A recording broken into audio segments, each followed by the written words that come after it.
twiga yuko iyo winjiraga mu buturo bwera, mu rugo rw'ubuturo bwera nk'uko Imana yabutanze, ifite umugambi wo kubana n'abana bayo. Ndavuga isomo ryanditse mu Kuva igice cya 25 umurongo wa 8, yaravuze ngo Mose babwire ngo bandemere ubuturo bwera nture hagati muri bo. Ubuzima bwacu ni ubusa, ntibushoboka kugeza igihe Imana ibutuyemo, nibwo bugira sense, nibwo bugira icyerekezo. Twize yuko igicaniro cy'ibitambo nk'ikintu cy'ingenzi cyangwa intambwe y'ingenzi umunyabyaha yahingukiragaho akinjira mu buturo bwera azanye igitambo cye, cyari igicaniro cy'ibitambo. Igicaniro cy'ibitambo cyari gifite agaciro, ariko cyane cyane agaciro kagirwaga cyangwa se icyatumaga umunyabyaha ababarirwa ntabwo ari igicaniro cy'ibitambo, ahubwo twabonye yuko ari igitambo. Amen.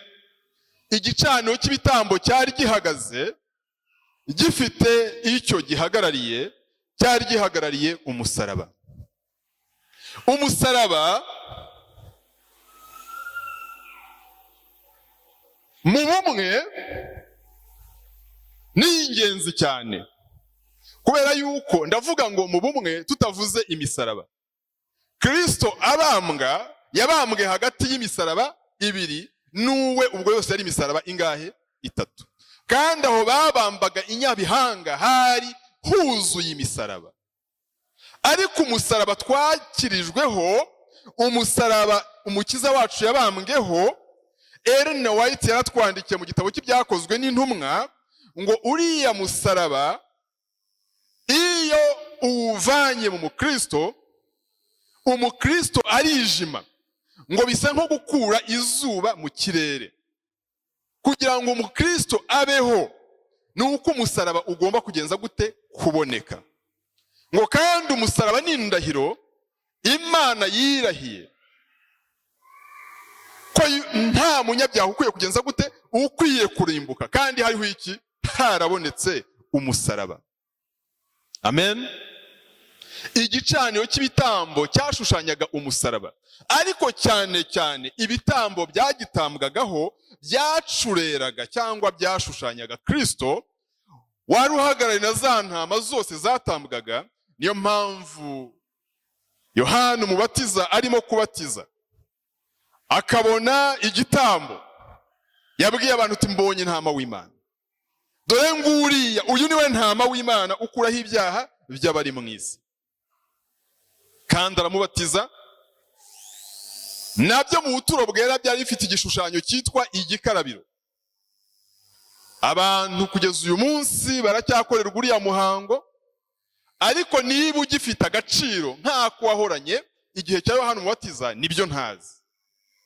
Ariko dukwiye kubatizwa, kuko Yesu yabwiye Nikodemu wari ushyitse rwose mu maso y'abantu, yakwifuzwa na benshi.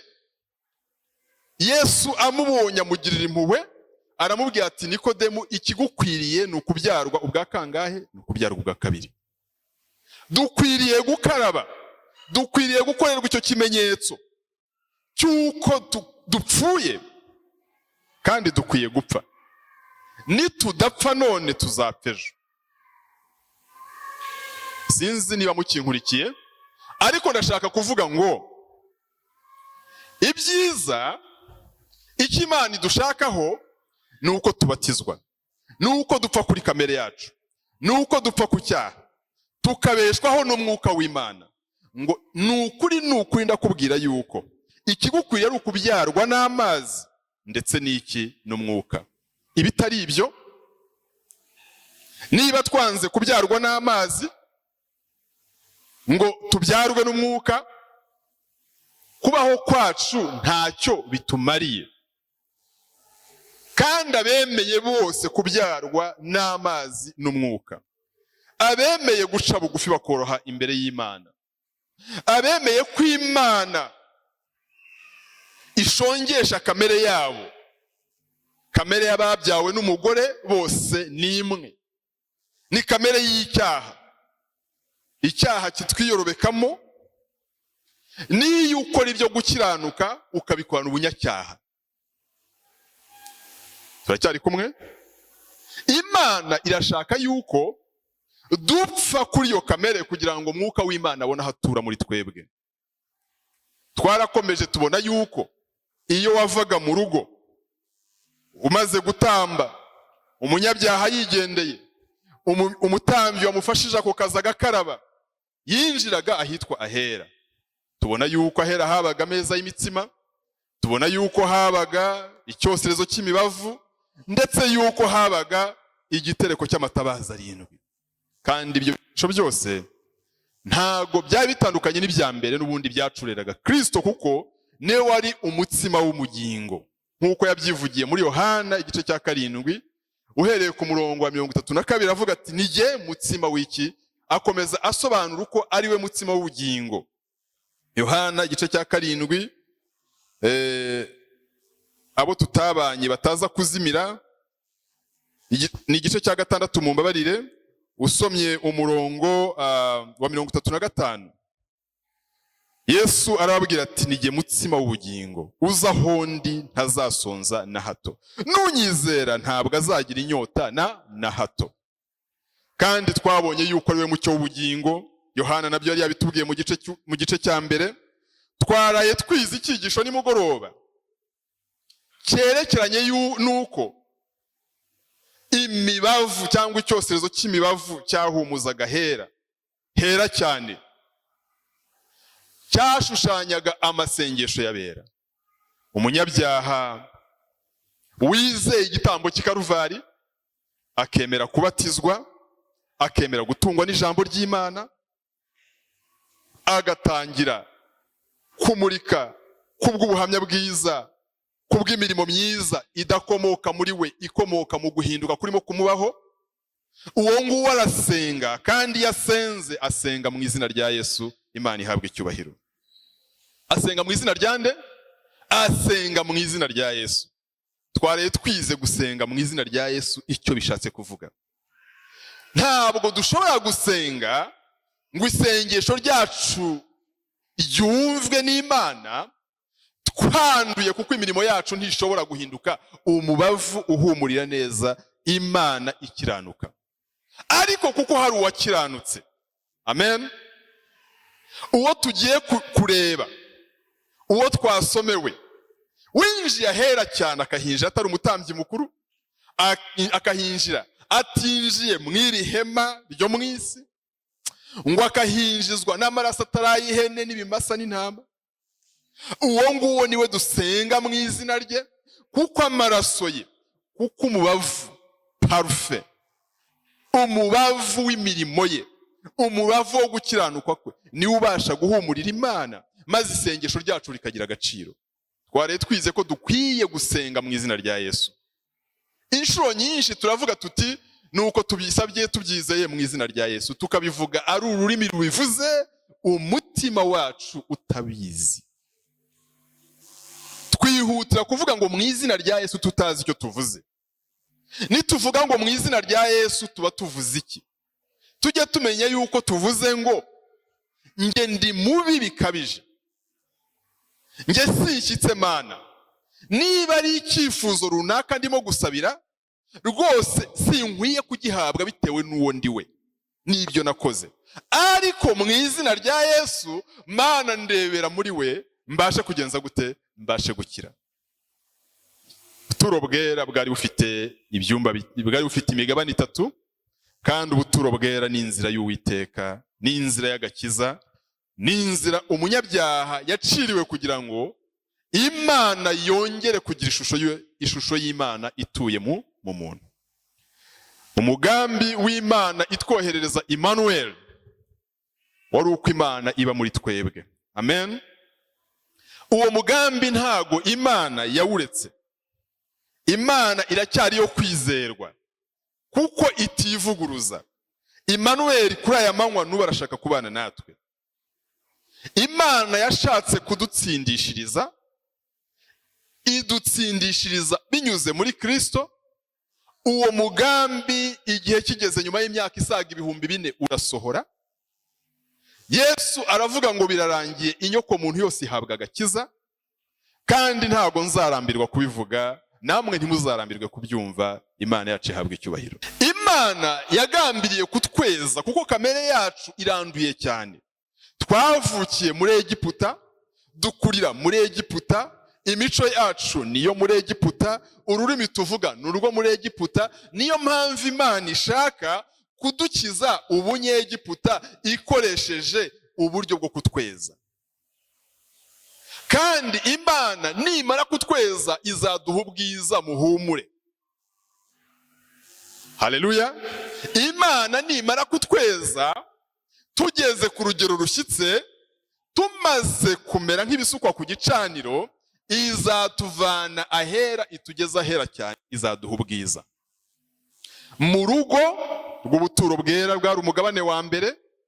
Ubwo ndimo ndagerageza gusubiriramo abatumvise iyo mvugo cyangwa abo tutiganye ubuturo bwera. Urugo rw'ubuturo bwera rwabagamo ibikoresho bibiri. Erega nayo nkomoko y'insengero, izi nsengero dufite zikomoka hehe? Ku rusengero rwa mbere Imana yabwiye Mose ngo ayubakire, ubuturo bwera. Hari igicaniro cy'ibitambo n'igikarabiro, aho hakitwa mu rugo. Kandi aho ngaho niho tubona nk'umugabane witwa gutsindishirizwa. Iyo winjiraga mw'iryo hema mu cyumba cy'ahera, nk'uko maze kuhababwira, aho habaga ibikoresho n'urugendo rutandukanye ruhagarariye kwezwa k'umukristo. Kandi ahera cyane ariho tugiye kwinjira uyu munsi, aho ngaho habaga ubwiza bw'Imana. Umutambyi ngo yahinjiraga rimwe uko umwaka utashye. Aho ngaho hahagarariye umugabane mu rugendo rwacu rw'agakiza witwa guhabwa ubwiza. Ntago nzarambirwa kwibasubiriramo mu gihe cyose tuzaba tukiri kumwe. Ahera cyane ho habaga iki? Ahera cyane iyo dusomye mu Baheburayo igice cya 9, aho ngaho uhereye ku murongo wa 4 ngo aho hari icyoserezo cy'imibavu gicuzwe mu izahabu n'isanduku y'isezerano yayagirijweho izahabu impande zose, irimo urwabya rwa manu, rurimo manu, irimo n'inkoni ya Aroni yapfunditse uburabyo, na bya bisate by'amabuye byanditsweho isezerano. Hejuru yayo hari abakerubi b'icyubahiro bateye igicucu, intebe y'imbabazi. Ariko ibyo ngo ntitwakwirirwa tugenza gute? Twakwirirwa tubirondora, niko Pawulo yavuze, bitewe n'icyo yashakaga kuvuga. Yabivugaga nk'amateka. Nimugoroba twaraye twize tuti se icyoserezo cy'imibavu cyabaga hera cyangwa cyabaga hera cyane? Cyari mu muryango uva ahera ugana ahera cyane. Ariko ikintu twitaho cyabaga hera cyari kibitse ibimenyetso bikomeye n'isanduku y'isezerano. Iyo niyo tugiye kuganiraho, kugira ngo ibikoresho byabaga mu buturo bwera nibura abo twiganye tuba tubashe kumenya ngo byari bivuze iki, ese uyu munsi bivuze iki. Isanduku y'isezerano yari isanduku nyine ifite ngo umufuniko. Duhere ku byari birimo imbere, noneho turaza kugera ku byari biyigize inyuma. Yari isanduku icuze mu izahabu, ngo imbere hakabamo urwabya rwa manu. Urwabya rwa manu rwari ruvuze iki? Rwatumye Imana ivuga ngo muzambikire manu mu isanduku y'isezerano. Isanduku y'Imana ingabo za Israheli zahekaga zigatsinda urugamba. Iyo sanduku idasanzwe, umuntu yagiye kwiramira agwayo. Iyo sanduku yari imiki, yari mu rwabya rwa manu. Kuki rwari rurimo? Manu ni umutsima wamanutse uva mu ijuru igihe Abayisiraheli bateraga hejuru mu gice cya 16 cy'Itangiriro. Batera hejuru, impamba bavanye muri Egiputa ibashiranye, baravuga bati turapfuye. Mose igihe watuvanaga muri Egiputa, ese ho nta mva zari ziriyo kugira ngo abana n'abagore bacu baze kudupfira mu maso? Ibyo kurya byo muri Egiputa birashira, kandi ibyo kurya byo muri Egiputa iyo bidushiranye tuvuza induru tugataka cyane. iyo ibyo twiringiye by'ubuzima bituvuyeho, nibyo byo kurya byo muri Egiputa erega ndimo kuvuga, burya hari impamba twafashe tuzivana muri Egiputa twibwira ko zizatugeza i Kanani, ariko ntabwo izo mpamba zikora mu rugendo rujya i Kanani. Hari ibintu byinshi twiringiye by'ubu buzima. Mu buzima busanzwe dufite ibyo twiringiye, ariko no mu buzima bwa gikristo nabwo dufite ibyo twiringiye. Mu buzima busanzwe abagabo benshi bari aha bazi yuko batungishije ingo zabo imirimo bakora, n'abagore barakora nabo nuko. Hari abazi ko batunzwe n'ubumenyi na diplome z'ibyo bize, akazi bakora. Hari abazi ko batunzwe n'amafaranga bafite, hari abazi ko batunzwe n'izindi mbaraga n'imiryango bakomokamo n'ibindi. Ariko iyo mpamba iva muri Egiputa urayirya igashira. Ugenza ute? Urayirya igashira. Imana yahisemo yuko abagenzi bajya mu ijuru, abagenzi bava muri Egiputa berekeye i Kanani, ibatungisha manu. Ntago manu yaje kubera yuko Abayisiraheli batatse, ntago yaje kubera yuko baririye Mose bavuze amagambo mabi bitotombye, ahubwo manu yari mu mugambi w'Imana. Kuko Imana ijya kubacisha mu butayu ahantu ho kwerezwa, yari ibizi ko umunsi umwe izo mpamba nizimara gushira, manu izamanuka, izina ry'Imana rihabwa icyubahiro. Ariko manu ntago ijya imanuka ugifite agafuka k'ingano cyangwa k'amasaka. Urabanza ukakarya kagashira, noneho manu ikabona uko igutunga. Niba hari ikindi tukiringiye kitari ijambo ry'Imana, icyo kigomba kubanza kigashira, cyamara gushira tukabona kwiringira ijambo ry'Imana. Ijambo ry'Imana riratubwira ngo ntabaza ndagutabara, nkwereke ibikomeye biruhije utamenya. Yeremiya igice cya 33 umurongo wa 3. Ariko nubwo iyo Yeremiya yabitwandikiye aricyo bikaba biri mu nzandiko zera, iyo ugifite mwene wanyu ukomeye kandi ukaba ufunze, umutima wizera Yeremiya cyangwa wizera mwene wanyu ufunze? Ariko igihe mwene wanyu, igihe mwene wanyu ufite imbaraga, narimvuze ngo narimvugishijwe, urafunze, ufite mwene wanyu ukomeye ufite imbaraga wagufunguza. Kandi na Yeremiya yavuze ati dore ntabaza, uri mu kaga ndagutabara, nkwereke ibikomeye biruhije wari ugiye gucamo utamenya. Ese biroroshye kwizera Yeremiya kandi ukanizera imbaraga za mukuru wawe, za so wanyu, za so ubasha kuza agakoresha ubushobozi n'ububasha bwe hanyuma akareba ko yakuvana mu munyururu? Biroroshye? Ndatekereza yuko igihe Sara yabonaga gifite itoto, yakomeje kwiringira yuko mu by'ukuri bishoboka yuko azabyara, kugeza igihe akoresheje imbaraga z'umubiri, kugeza igihe imbaraga za Sara zishize rwose, maze marayika yamusanga akamubwira ati umwaka utaha nk'iki gihe uzabyara umwana w'umuhungu. Sara agaseka. Birashoboka hari ko impamvu utarimo kwizera ijambo ry'Imana, ugifite udufuka wavanye muri Egiputa turimo ibyo kurya bitandukanye wumva byagutabara muri uru butayu turimo. Nyamara igihe impamba yari ishize, impamba yarigenje gute? Ukwezi kwa mbere kurangiye bari mu rugendo, badahaha, badasarura, nta murima bacamo, barya ibyo bavanye muri Egiputa, bimaze kubashirana, Imana yararetse manu iragwa. Ariko manu yahoze muri gahunda y'Imana. Imana yari bizi ko izabaha manu.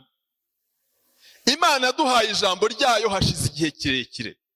Uhereye muri Edeni burya batungwaga n'ijambo ry'Imana. Imana yajyaga izikaganira nabo mu mafu ya ni munsi. ariko iri jambo turimaranye igihe kingana iki?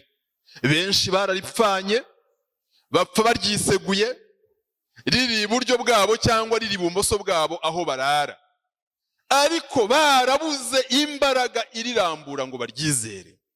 Imana ihitamo ko urwabya rwa manu ruba mu isanduku y'isezerano ngo bajye bamenya yuko basekuruza babo batatunzwe n'imbaraga zabo, batatunzwe no guhiga no guhinga, ahubwo batunzwe na manu, ibyo kurya byavaga mu ijuru. Kandi Yesu yagombaga kuzaza akavuga ati burya si Mose wabahaye manu, ahubwo ni manu yavuye mu ijuru. Bakomeje kumubaza bavuga ati burya yari jyewe, ni jye mutsima w'ubugingo. Izina ry'Imana rihabwa icyubahiro. Inkoni ya Aroni yari ivuze iki? Iriya nkoni yakoze ibitangaza, iriya nkoni yumye, iriya nkoni yagombaga kubabera urwibutso ngo batazibeshya yuko hari ikindi cyari muri Mose na Aroni keretse gusa ubuntu bw'Imana. Inkoni yumye ibasha guturika igapfundika uburabyo gute? Ubundi igiti kirabya ni igiti gitoshye, ni igiti gifite amakakama, kivana hehe? Kivana mu butaka. Ni igiti gifite imizi, ntabwo ari igiti cyumye.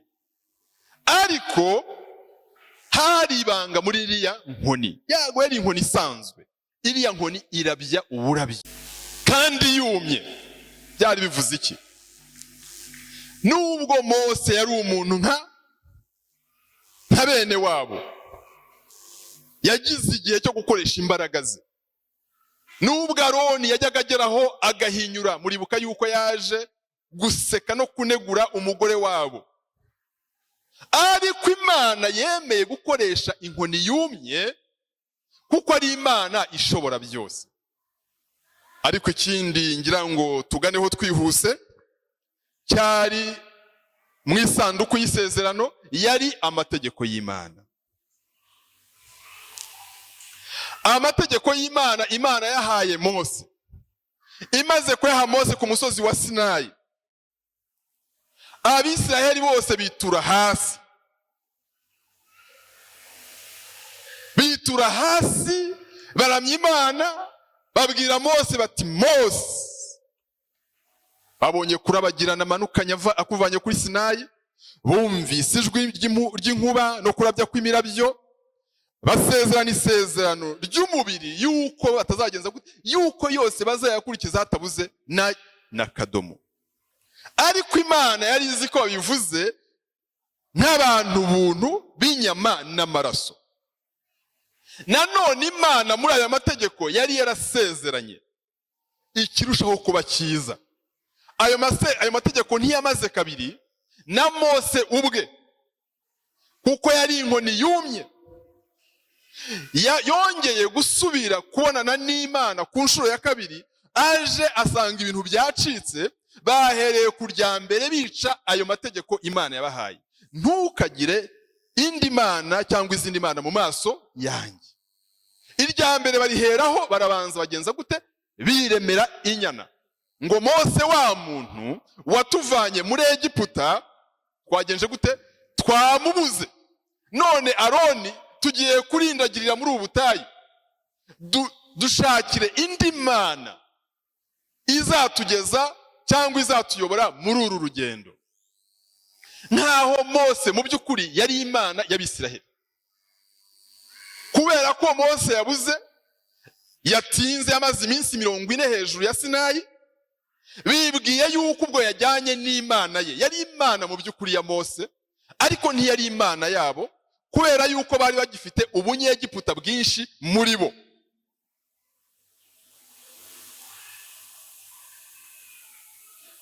Bikuramo amaherena, bikuramo ibyizahabu by'igiciro bari bambaye, maze Aroni abaremera inyana.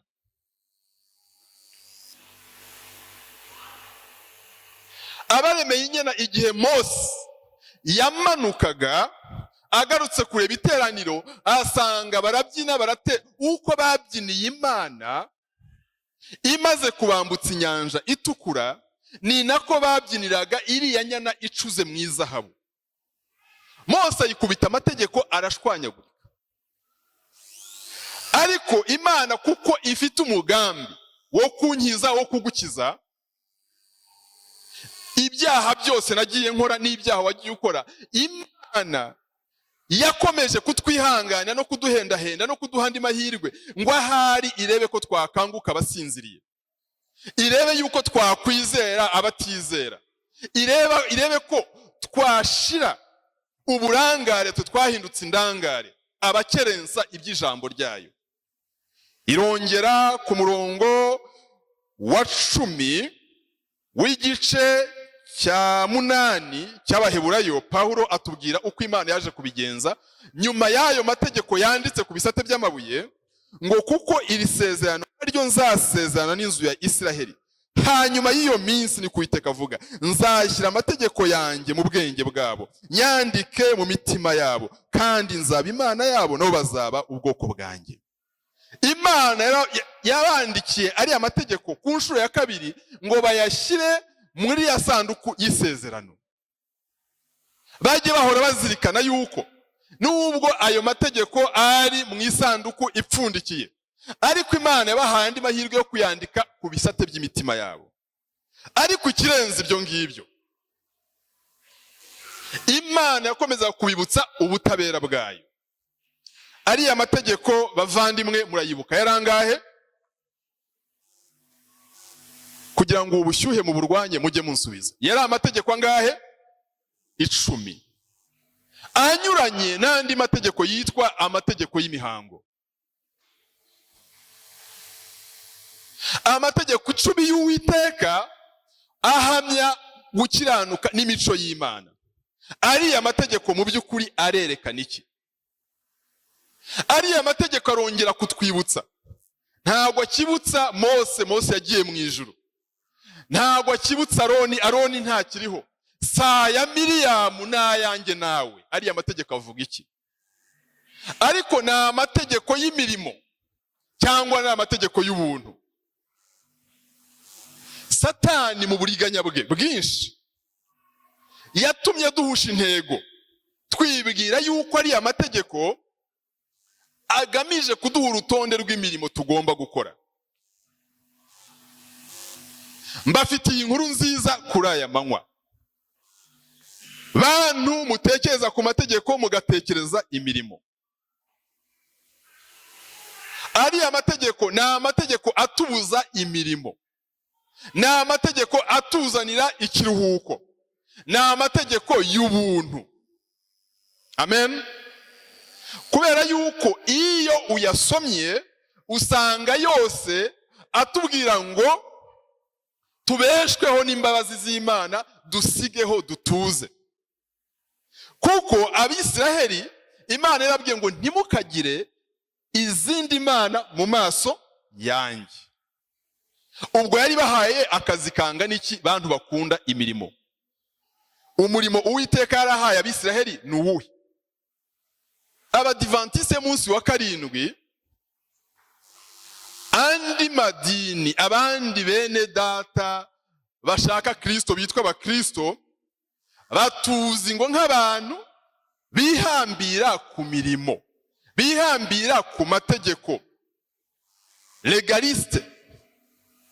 Nyamara amategeko twahawe ntago ari amategeko aduhambira ku mirimo, ni amategeko aduhambira ku buntu. Izina ry'Imana rihabwa icyubahiro. Ari abakoze inyana y'izahabu mu butayu, n'uwababwiye ngo ntimukagire izindi mana mu maso yanjye, uwatanze umurimo ni uwuhe?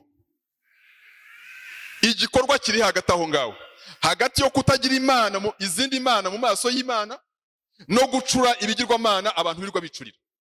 Ahari akazi ni hehe pastor?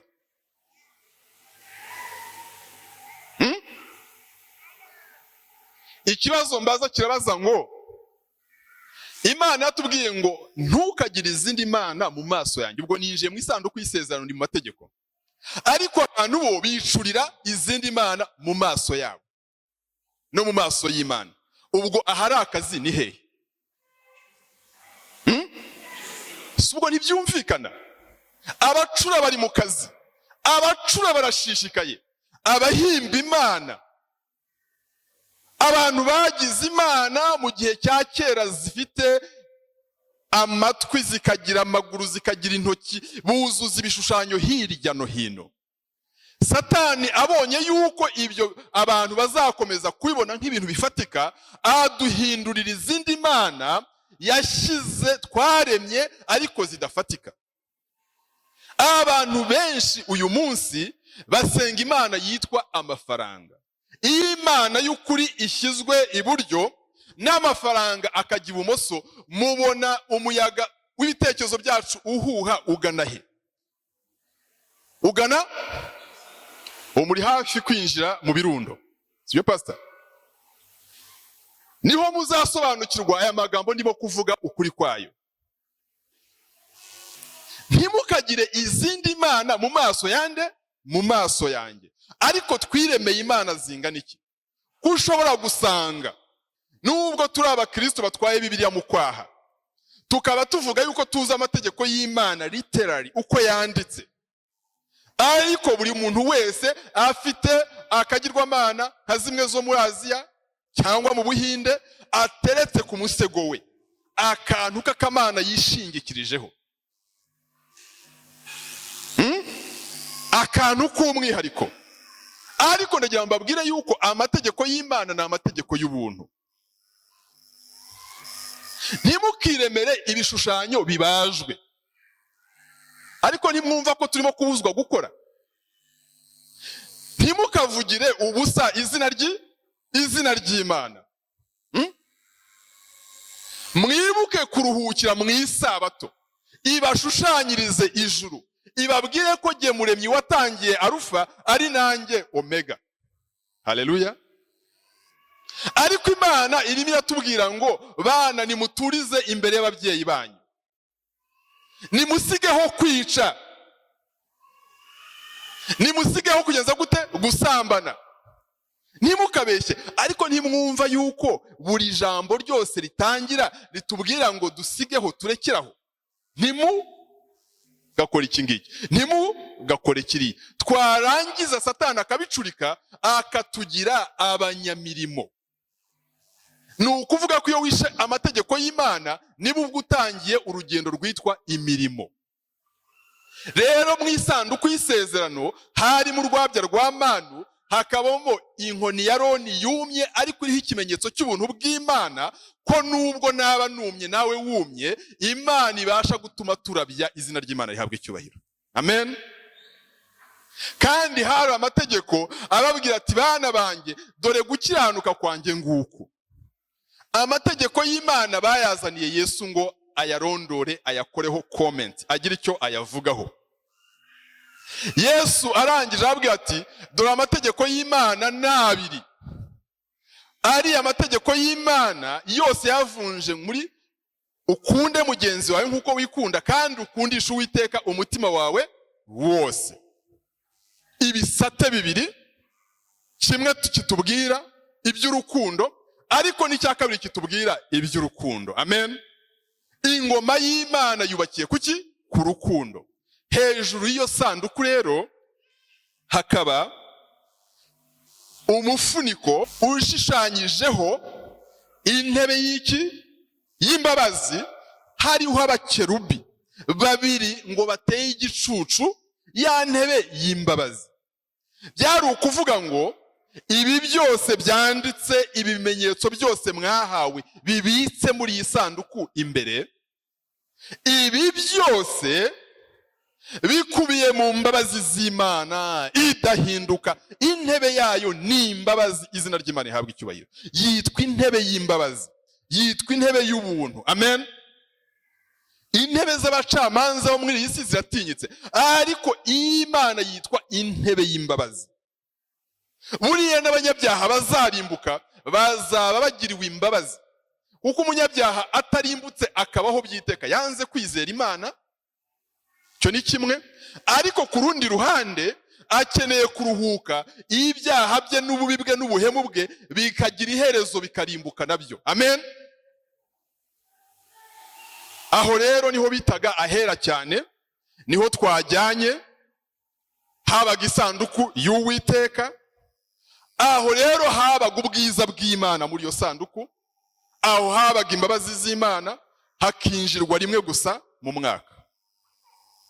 Ndasoma mpereye ku murongo wa 8 w'igice cya 9 cy'Abaheburayo, ngo nuko rero icyo Umwuka Wera atumenyesha nuko inzira ijya hera cyane yari itarerekanwa ihema rya mbere rikiriho. Azanye ikindi kintu. Twavuze ko ubuturo bwera ari inzira y'Uwiteka, ngo inzira ijya hera cyane yari itarerekanwa, kandi umutambyi yajyagayo buri mwaka gutambira ibyaha by'ubwoko bwose. Ngo ariyo yari itarerekanwa, rya hema rya mbere rikiriho ari ryo hema ryashushanyaga iby'iki gihe cya none, ubwo abakurikiza amategeko yaryo baturaga amaturo bagatamba ibitambo bitakibasha gutunganya rwose umutima w'ubitura. Kuko ibyo hamwe n'ibibwirizwa by'ibyo kurya no kunywa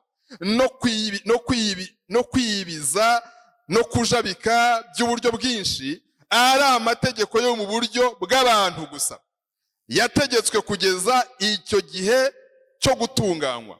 Murongo wa 11. Ariko Kristo amaze kuza, ahinduka umutambyi mukuru w'ibyiza bizaza, anyura mu ihema rirusha rya rindi gukomera no gutungana rwose, ritaremwe n'intoki z'umuntu n'intoki. Ibyo ni ukuvuga ngo iritari iryo mu byaremwe ibi, kandi ntiyinjijwe ahera cyane n'amaraso y'ihene cyangwa y'ibimasa, ahubwo yahinjijwe rimwe n'amaraso ye, amaze kutubonera gucungurwa ku iteka ryose. Izina ry'Imana rihabwa icyubahiro. Imihango yakozwe igihe kirekire, ikorwa n'abatambyi, barasimburana, bamwe bagasaza abandi bakaza. Abo batambyi bagatorwamo umutambyi mukuru wagombaga kuzabahagararira, agahagararira ishyanga ryose, agahagararira ubwoko bwose bwo gukandagira muri cya cyumba cy'ahera. Hari isanduku y'isezerano, isezerano ry'imbabazi z'Imana, isezerano ry'ubwiza bw'Imana. Pawulo yuzuye Mwuka w'Imana ahishuye yuko ibyo byakorwaga buri mwaka bitabashije kugera ku ntego, kuko byacureraga uzaza. Kugeza igihe yari ataraza rero ntabwo byari byakabasha gutanga igisubizo cy'iteka ryose, maze birarindira kugeza igihe Kristo yaziye. Aje yinjira ahera hera cyane, ariko ahinjira mu buhe buryo? Ko atari umutambyi watowe uwo mwaka, ko ba Kayafa bari bahari, ba Ana bari bahari. Kristo yinjiye ahera cyane ate, kandi ahinjira ryari? Ese yahinjijwe n'ikihe gitambo? Ko umutambyi atashoboraga kwinjira ahera cyane atajyanye amaraso y'igitambo. Ijambo ry'Imana ritumeneye ibanga yuko ahinjijwe n'amaraso ye ubwe, atari ay'ibimasa cyangwa ay'ihene. Atwinjirira ahera cyane ryari? Ndaza kubaganirira ku mugoroba ibyerekeranye n'umunsi bita Yom Kippur, umunsi mukuru w'impongano, wabaga buri mwaka tariki ya 10 z'ukwezi kwa karindwi, wo kweza ubwoko bwose bukababarirwa. Nyamara kuri aya manywa ndagira ngo dusubikire ahangaha tuvuga tuti, Kristo yatwinjiriye ahera cyane ate? Yahawe uburenganzira nande? Yahawe uburenganzira nuko amaraso ye yari amaraso yera. Ubwo nibwo burenganzira bwa mbere. Yari uwera w'Imana utarigeze acumura, yemera kumanikwa i Karuvari, yemera gupfa urupfu rubi cyane rw'agashinyaguro ku bwanjye nawe, maze ibyo bituma anyura Imana kubw'ubutabera bwayo, ahabwa uburenganzira bwo kuba igitambo gikuraho ibyaha by'abari mu isi babayeho, abariho n'abazabaho. Kandi ninde mutambyi wamutambye? Mu buryo bw'isi abatambyi nibo batangiye umushinga wo gutamba Yesu. Murabizi ko agiye kugera kwa Pilato avuye kwa Ana na Kayafa, ariko ntago bari bafite, abo banyabyaha ntibari bafite ubushobozi bwo kuba abatambyi wo gutamba Kristo. Igitambo cyakeneraga umunyabyaha, kigakenera igitambo, kigakenera n'umutambyi kugira ngo iyo process ibe yuzuye. Bana b'Imana, kuri aya manywa ndagira ngo mbibutse ko Kristo yahindutse igitambo, asimbura intama zose zasimburanaga ku gicaniro cy'ibitambo. Ndetse niyo yari igiye gutambwa saa 9 z'amanywa, avuze ngo birarangiye, yahagurutse ku gicaniro cy'ibitambo, umutambyi inkota cyangwa se icyuma yatambishaga kiramucika kubw'ubuhanuzi busohoye, kubw'imbaraga y'akaburankomyi y'Imana. Intama irajishurwa irigendera, maze umutambyi asigara ahagaze aho ngaho ayoberwa ibibaye. Wavuga ngo yinjiye ahera cyane ate? Yahinjiye rimwe risa, nituza gukomeza gusoma igice cya 9 umurongo wa 23 tugakomeza, turasanga Kristo yarinjiye ahera cyane inshuro imwe, mu gihe abatambyi bo mu isi bahinjiraga buri mwaka. Kubera yuko igitambo cye cyatambwe inshuro imwe kikaba gihagije rwose, izina ry'Imana rihabwa icyubahiro. Yinjiye ahera cyane ate? Matayo igice cya 27, kubw'amasaha ntago ngitindaho, ariko ndagira ngo mbabwire yuko ku murongo wa 51 handitse ngo umwenda ukingirije ahera cyane watabutsemo kabiri, bityo inkuru, umurimo, ibikorwa byakorerwaga mu buturo bwera bwo mu isi biba bishyizweho iherezo. Kubera yuko ahera cyane hashushanyaga uwera cyane, hatangirwaga imbabazi z'abanyabyaha, kubw'ibitambo umutambyi yajyanaga amaraso y'igitambo inshuro imwe mu mwaka. Aho hantu Kristo avuze ngo birarangiye, igitambo nyamukuru, igitambo nyagitambo, igitambo gihagije kunkiza kikagukiza, kimaze kuboneka, imbaraga itaboneka, ikiganza kitaboneka, cyakuyeho umwenda wakingirizaga ahera cyane, maze umurimo w'ubuturo bwera bwo mu isi ubugeze ku iherezo. Uyu munsi Kristo yicaye ahera cyane ho mu ijuru, atinjijweho n'amaraso y'ihene cyangwa y'intama, ahubwo kuko yahindutse igitambo akaba n'umutambyi, uyu munsi mfite uburenganzira, mfite ishema, mfite imbaraga zo kubatangariza yuko umunyabyaha wese uzizera igitambo Kristo yatambiye i Karuvari abasha kwicarana nawe ubwami bwo mu ijuru ku ntebe y'Imana. Izina ry'Imana rihabwa icyubahiro. Uyu munsi mubasha kubyemera, ariko kandi mubasha no kubikerensa. Ariko niba tugihumeka, Imana ikabiduhaye umunsi nk'uyu nguyu, umwanya nk'uyu nguyu, bitumariye iki? Ni ukugira ngo ahari niba warakerensheje, niba nararangaye mu minsi yatambutse, iki gitambo twongere tukibutswe, tumenye yuko agakiza kacu nta handi kaboneka, tumenye yuko kubaho kwacu gushingiye muri we, tumenye yuko tutakiri imbata, ahubwo tubasha kuba abana niba tubyemeye. Amahoro y'Imana, imbaraga z'Imana, ubuntu bw'Imana bukorere mu mutima wa buri wese kuri aya manywa, kugira ngo ashire agasuzuguro, ashire uburangare, abashe kwakira iki gitambo.